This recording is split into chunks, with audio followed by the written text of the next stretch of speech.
watching Let's Chat. Once you've finished cooking your meat or what have you, you need something unique to display it on with as much love and as much care as you put into making it. You need to use that same amount in preparing it and serving it. To that end, Big Jim joins us again. Big Jim Stansel, Bareknucklesbbq, a beautiful selection of charcuterie boards here, and each one of these is pretty cool. I'm going to begin with these little things down here. These are obviously not charcuterie boards. Those are coasters. I use a lot of the scrap wood to make the coaster so that I'm not just throwing stuff away.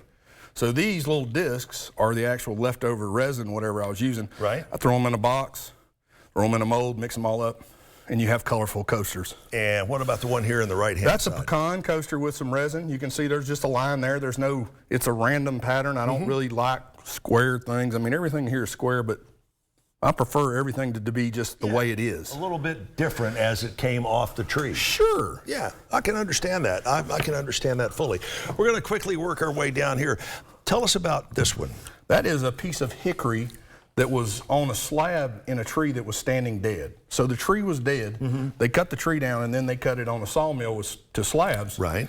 And I just took all those pieces, cleaned them all up, and turn them into something you can use. So essentially, you are giving new life to something that has been dead for countless years. Yeah, or a couple years or whatever. But pretty intriguing.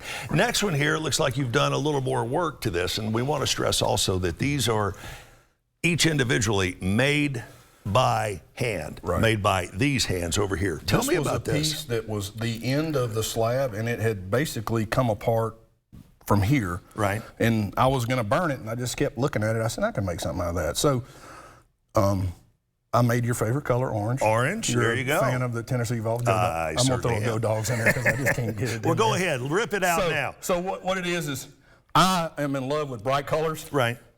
You know, when you cook and you do that, barbecue is always a little darker and all that, and then but I love the bright colors. And so this would be a good serving board or cutting board to go on your bar or something. You can cut limes, lemon. You can cut anything on this.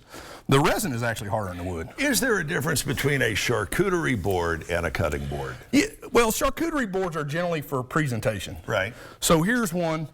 It's a little longer. You can cut on this, but mainly people would arrange their dried meats and salted and cured and cheese and stuff on there, mainly because of the size, and it's easy to put on the table. Yeah. Plates right here, easy to walk up and deal with. What about taking care of these fine charcuterie boards or cutting boards, however you want to? Don't put them in your dishwasher. Well, there's one from the No Kidding Sherlock file. Well, but you just wipe them down? You can wipe them down. You can run some warm water over them and clean them up. Right. I like to use fresh lemons with salt.